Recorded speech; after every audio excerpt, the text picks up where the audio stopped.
여러분은 출생이 마음에 드십니까?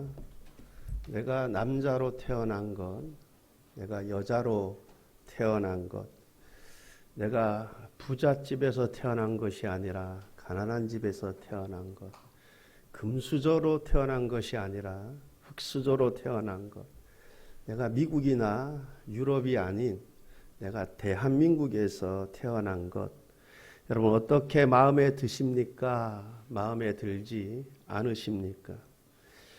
그런데 내가 마음에 들든 들지 않든 이것은 내가 어떻게 할 수 있는 영역이 아닙니다. 내가 선택할 수 있는 것도 아니고 내가 제비 뽑아 그렇게 출생한 것도 아닙니다.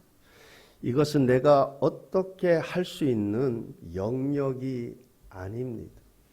이처럼 우리의 출생 신분과 또한 환경들은 내가 어떻게 할 수 있는 것이 아니라 이것은 하나님의 섭리 가운데 그렇게 이루어진 것입니다.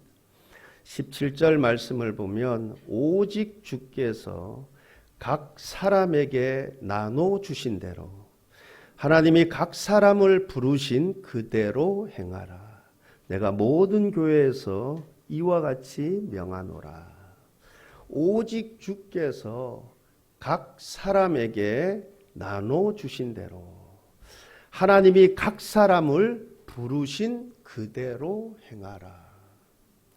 각 사람에게 나눠 주신 대로 무슨 말씀입니까?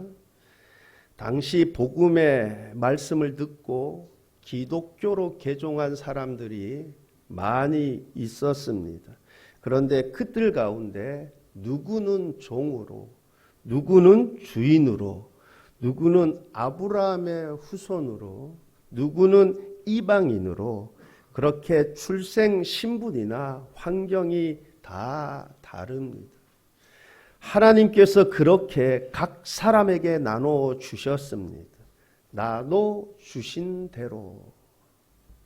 그래서 자신의 신분이나 환경이나 조건이 어떠하든지 간에 나눠 주신 대로 그대로 지내고 거기에 맞추어 생활을 하도록 하라라는 말씀인 것입니다. 각 사람에게 나눠 주신 대로 하나님이 각 사람을 부르신 그대로 행하라. 이처럼 내가 복음의 말씀을 듣고 개종을 했을 때 누구는 신분이나 환경이 군인일 수도 있고 그 가운데 높은 계급의 백부장과 같은 그러한 지위가 높은 위치에 있을 수도 있고 또한 노예의 신분일 수도 있고 아니면 주인의 신분일 수도 있을 텐데 그런데 그러한 신분과 환경들을 그대로 받아들이고 그 신분과 지위와 환경에 맞추어 살아가라라는 말씀입니다. 각 사람을 부르신 그대로 행하라. 여러분 이것을 3번이나 반복해서 말씀을 합니다. 여러분 20절에도 보게 되면 각 사람은 부르심을 받은 그 부르심 그대로 지내라. 24절에도 보면 형제들아 너희는 각각 부르심을 받은 그대로 하나님과 함께 거하라.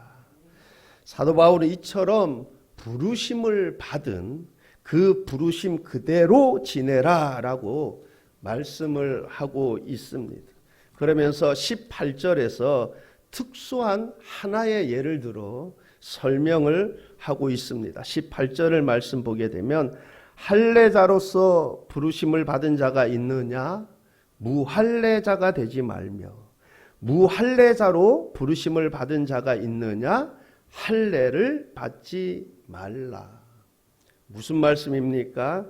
사람이 유대인이냐 이방인이냐 아브라함과 맺어진 특별한 언약, 즉 할례 안에 있느냐 할례 밖에 있느냐 이것은 문제가 안 된다라는 것입니다.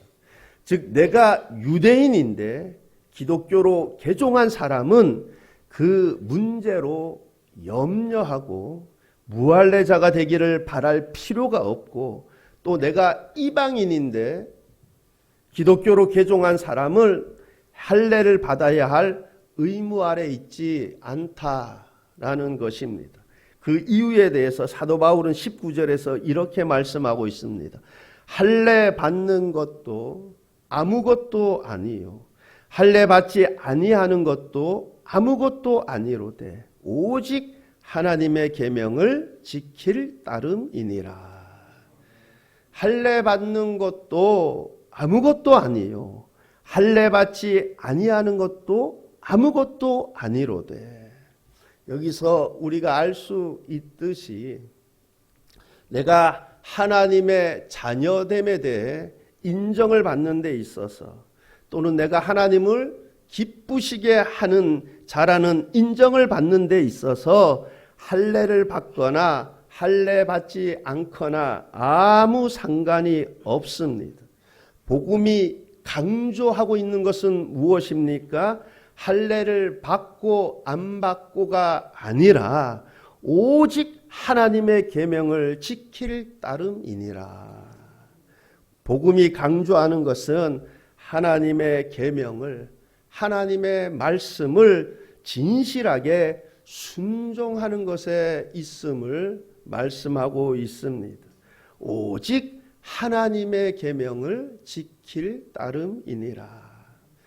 사도 바울 당시 많은 사람들이 노예의 신분에 속해 있습니다. 기독교로 개종한 예수님을 믿는 사람들 가운데 상당수가 신분이 노예였습니다. 그들은 돈으로 사고 팔렸습니다. 그들은 자신을 돈으로 산 사람들의 재산에 불과했습니다. 사도 바울은 이에 대해 이렇게 말씀을 합니다. 21절 말씀입니다. 21절 말씀을 보면, 내가 종으로 있을 때 부르심을 받았느냐 염려하지 말라. 그러나 내가 자유롭게 될 수 있거든 그것을 이용하라. 내가 종으로 있을 때 부르심을 받았느냐, 예수님을 믿게 되었느냐, 염려하지 말라. 즉 예수님을 믿게 되었을 때 너의 신분이 종이었느냐, 그것 때문에, 신분 때문에 지나치게 염려하지 말라 합니다. 왜 그렇습니까? 그의 신분이 종이냐 주인이냐, 높은 위치에 있느냐 낮은 위치에 있느냐, 그것이 중요한 것이 아니라는 것입니다. 중요한 것은 오직 하나님의 계명을 지킬 따름이니라. 우리의 평안과 행복은 세상에서의 나의 신분, 세상에서의 나의 처지가 아니라 나와 그리스도와의 관계에 달려 있습니다. 내가 외적인 조건이 아무리 좋을지라도 그것이 기독교 의무로부터 나를 벗어나게 하지 못합니다.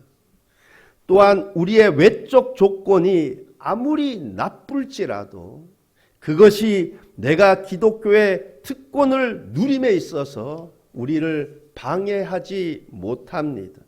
중요한 것은 오직 하나님의 계명을 지킬 따름이니라. 바울은 결론적으로 24절에서 이렇게 말씀합니다. 형제들아, 너희는 각각 부르심을 받은 그대로 하나님과 함께 거하라. 하나님과 함께 거하라. 중요한 것은 우리의 신분, 우리의 환경이 아니라 부르심 받은 그대로 하나님과 함께 거하라. 즉 중요한 것은 하나님과 함께하는 삶, 하나님과 동행하는 삶, 오직 주의 계명을 지키는 일인 것입니다. 나의 신분, 내가 있는 자리, 나의 노력으로 된 것이 아닙니다. 그 자리에 하나님이 나를 두셨습니다. 태어나 보니 누구는 할례자로, 누구는 무할례자로, 누구는 종으로, 누구는 주인으로, 누구는 태생이 금수저로, 누구는 흙수저로. 그렇게 하나님이 나를 그 자리로 부르셨고 그렇게 인도하셨습니다. 그러므로 그 자리는 나의 선택, 나의 노력, 나의 투쟁의 산물이 아닙니다. 하나님의 섭리라는 뜻입니다. 사복음서에 보면 하나님께서 맹인을 고치신 이야기가 나옵니다. 여러분, 맹인에게 물어보았다면 여러분, 자신이 맹인으로 태어나고 싶어서 태어났다고 말하지 않았을 것입니다. 그것은 자신의 선택, 자신의 노력, 자신의 투쟁의 산물이 아닙니다. 하나님이 그 자리로 부르셨고 그렇게 인도하셨습니다. 이처럼 나의 신분, 나의 자리는 투쟁의 산물이 아니라 하나님의 섭리에 따른 것입니다. 그러므로 여기에 대해서는 각각 부르심을 받은 그대로 받아들이라는 것입니다. 반면 중요한 것은 무엇입니까? 우리가 힘써 행해야 할 일이 무엇입니까? 오직 하나님의 계명을 지키는 것입니다. 부르심을 받은 그대로 하나님과 함께 거하는 것입니다. 즉 하나님의 뜻을 따라 사는 것입니다. 이처럼 우리는 우리를 부르신 부르심의 자리에서 하나님의 뜻을 따라 사는 것이 중요하지 나의 신분, 나의 부르심의 자리가 높냐 낮냐, 내가 많은 달란트를 받았느냐 그렇지 않느냐, 그것이 중요한 것이 아닙니다. 할례를 받는 것도 아무것도 아니요, 할례 받지 아니하는 것도 아무것도 아니로되. 이처럼 내가 육신적으로 아브라함의 후손이냐 이방인이냐 그것 아무것도 아니라는 것입니다. 내가 부잣집의 아들로 태어났느냐 가난한 집의 아들로 태어났느냐, 내가 노예 신분으로 태어났느냐 주인의 신분으로 태어났느냐, 내가 많은 달란트를 가지고 태어났느냐 그렇지 않으냐, 그거 중요하지 않다라는 것입니다. 내가 어느 위치에 있는 것이 중요하지 않습니다. 내가 현재 있는 그 위치에서 하나님의 말씀대로 순종하며 실천하며 사는 것이 중요한 것입니다. 그런데 우리는 보통 어디에 관심이 있습니까? 내가 말씀에 순종하고자 하는 그 일보다는 자리에 관심이 많습니다. 그래서 자리 싸움, 자리 다툼을 많이 합니다. 때에 따라 피 터지게 자리 싸움을 합니다. 높은 위치에 있어 보려고, 권력 한번 잡아 보려고, 부자로 한번 살아 보려고, 그래서 남을 속이기도 하고 불법을 행하기도 하고 배신을 행하기도 하고 이간질을 하기도 하고 자리에 욕심이 있습니다. 말씀에 순종하고자 죄와 싸우되 피 흘리기까지 싸우고자 하는 그 열망은 없고 자리에 욕심이 있습니다.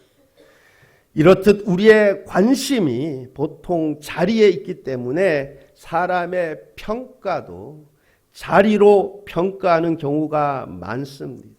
과정이 어떠하든 자리로 사람을 평가하는 경우가 많습니다. 외모로 사람을 평가하는 경우가 많습니다. 그래서 심지어 교회에서도 간증자 세울 때 보면 세상적으로 성공한 사람들을 간증자로 많이 세웁니다. 목사를 평가할 때도 교회 수로, 교인 수로 많이 평가를 합니다. 여러분, 한국교회 50명 미만 교회가 훨씬 더 많습니다. 여러분, 농어촌에서 목회하시는 목사님들, 그 지역 노인들밖에 없어요. 그런데 보통 평가를 세상적인 기준으로 많이 평가를 합니다. 여러분, 모든 종교에는 구원이 있다. 종교 다원주의 사상을 가진 목사님, 교회 개척에서 엄청나게 부흥하는 경우들도 보았어. 여러분, 예전에 긍정의 힘 쓴 그 조엘 오스틴 목사님, 예전에 뭐 한 20년 전에 기독교 방송 설교 엄청 많이 나왔잖아요. 그죠? 뭐 수천 명, 수만 명이 몰려들었는데, 여러분, 그분은 우리가 믿는 육체적 부활을 믿지 않습니다. 부활을 단지 어떤 희망을 주는 메시지로 전하는 것이지 육체의 부활을 믿지 않아요. 그럼에도 수많은 사람들이 왜 말을 잘하잖아요. 설교를 잘하고. 수많은 사람들이 몰려들잖아요. 요즘은 근황이 어떻게 되는지 잘 모르겠어요. 여러분, 우리는 긍정의 힘으로 살아가는 자가 아니라 믿음의 힘으로 살아가는 자가 되어야 합니다. 믿음의 힘. 여러분, 이렇듯 우리는 자리에 관심이 많기 때문에 자리로 사람을 평가하는 경우가 많습니다. 외모로 사람을 평가하는 경우가 많습니다. 그러나 하나님은 자리로 사람을 평가하지 않습니다. 외모로 사람을 평가하지 않습니다. 무엇으로 사람을 평가합니까? 그가 어느 자리, 어느 위치에 있느냐가 중요한 것이 아니라 그가 하나님의 계명을, 하나님의 말씀을 지키며 살고 있는가, 하나님과 함께 거하는, 하나님과 함께 동행하는 삶을 살고 있는가, 이것으로 평가가 되어지는 줄 믿습니다. 그러므로 우리는 세상 사람들에게 좋은 평가를 받는 것에 만족해서는 안 됩니다. 하나님께 인정을 받고 하나님께 좋은 평가를 받아야 합니다. 하나님께 착하고 충성된 종아 잘하였도다. 내가 주인의 즐거움에 참여할지어다. 우리가 하나님께 인정받고 하나님께 좋은 평가를 받아야 합니다. 왜 그렇습니까? 심판하실 이가 사람이 아니라 하나님이 우리를 평가하실 것입니다. 우리가 이 사실을 너무나 잘 알고 있죠.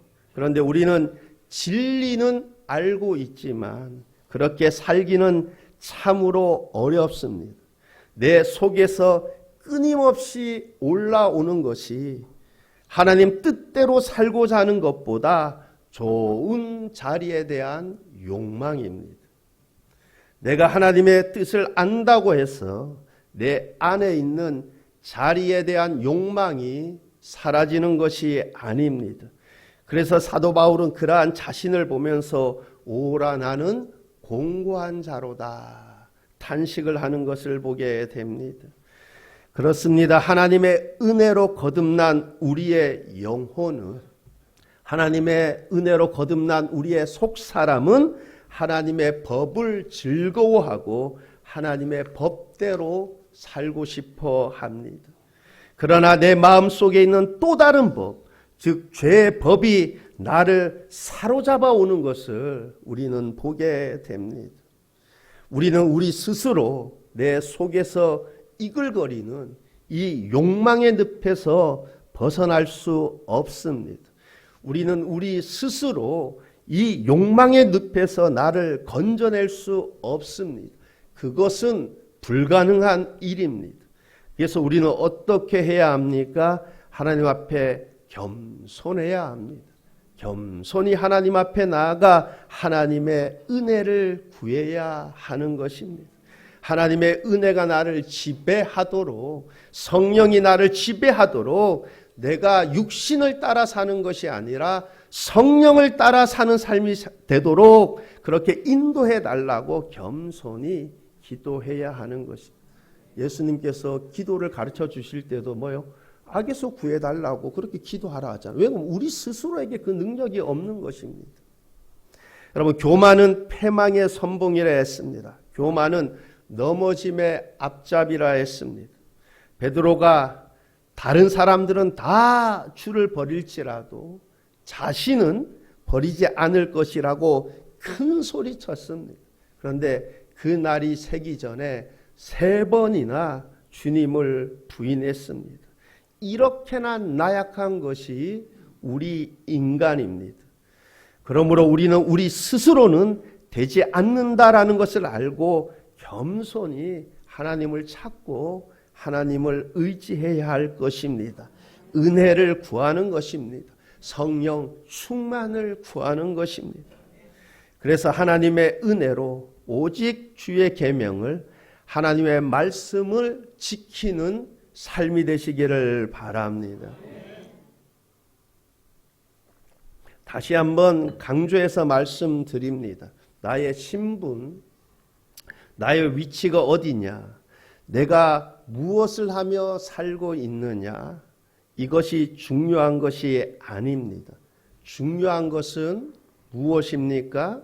오직 하나님의 계명을 지킬 따름이니라. 부르신 위치에서 하나님 뜻대로, 주님 뜻대로 사는 것입니다.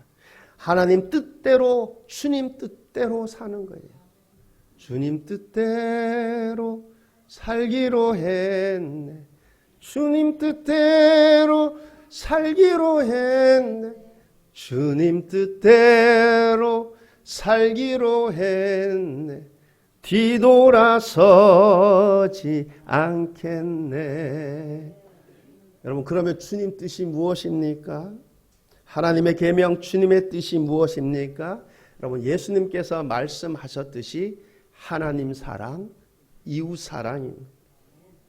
그것이 하나님의 뜻인 것입니다. 여러분, 믿음장 하면 히브리서 11장, 그죠? 부활장 하면 고린도전서 15장. 그러면 은사장 하면 고린도전서 12장. 여러분, 고린도전서 12장 마지막 절인 고린도전서 12장 31절 말씀을 보게 되면 이렇게 말씀하고 있습니다. 너희는 더욱 큰 은사를 사모하라. 내가 또한 가장 좋은 길을 너희에게 보이리라. 여러분, 12장에서 여러 은사들을 설명하고 난 이후에 마지막 절에서 너희는 더욱 큰 은사를 사모하라 합니다. 여러분, 더 큰 은사가 무엇입니까? 보통 사람들이 바로 뒷장에 나오는 사랑장인 13장의 사랑을 말하기도 합니다. 근데 여러분, 헬라어 성경을 보게 되면 더욱 큰 은사, 이 은사라는 헬라어 단어를 보면 복수로 되어 있습니다. 은사들로 되어 있어요. 그러면 뒤에 나오는 사랑을 말하는 것이 아니구나라는 것을 금방 알 수 있어요. 그 여러 은사들을 설명하면서 너희들은 더 큰 은사들을 사모하라는 것입니다. 그러면서 내가 또한 가장 좋은 길을 너희에게 보이리라 하시면서 사랑을 이야기합니다. 사랑을 이야기하면서 사랑이 없으면 내가 사람의 방언과 천사의 말을 할지라도 소리나는 구리와 울리는 꽹과리에 불구하다고 합니다. 예언하는 능력이 있고 산을 옮길 만한 믿음이 있을지라도 사랑이 없으면 아무것도 아니라고 합니다. 여러분, 주님의 뜻이 무엇입니까? 하나님의 뜻이 무엇입니까? 한마디로 하나님 사랑, 이웃 사랑. 여러분, 모든 행위가 사랑에서 나와야 합니다. 사랑으로 행해야 하는 것입니다. 내가 교회에서 봉사하는 것도 하나님의 사랑에서 나와야 합니다. 사람에게 보이기 위함이 아니라 하나님 사랑에서 나와야 합니다. 그렇지 않으면 아무것도 아닙니다. 내가 구제를 하는 것도 이웃 사랑에서 나와야 합니다. 사람에게 보이기 위해서가 아니라 내가 이런 사람이라고 그렇게 사람들에게 보이기 위함이 아니라 이웃 사랑에서 나와야 합니다. 그렇지 않으면 아무것도 아닙니다. 내가 여러 은사들을 받아서 그 은사들로 하나님을 섬기고 교회를 섬기고 이웃을 섬기고, 그러나 사랑이 아니면 아무것도 아니라 말씀합니다. 사실 우리가 기도할 때마다 더욱 구해야 할 것이 사랑을 구해야 할 것입니다. 하나님, 내 마음이 하나님 사랑, 이웃 사랑으로 충만하게 하옵소서. 사랑이 없으면 다 가식적인 것에 불과합니다.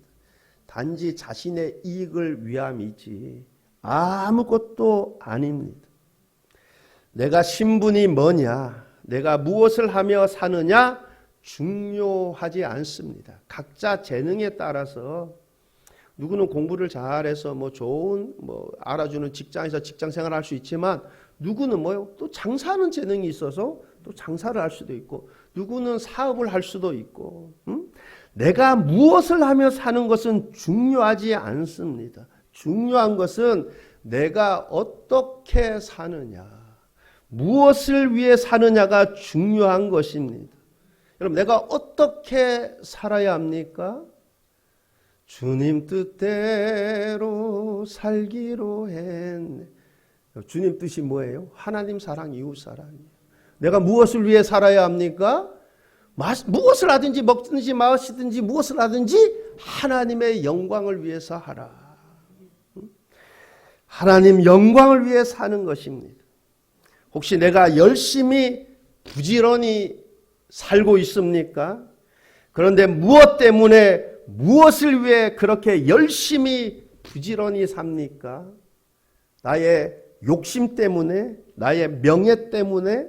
그는 잘못 살고 있는 것입니다. 그 열심, 그 부지런함 다 헛된 것입니다.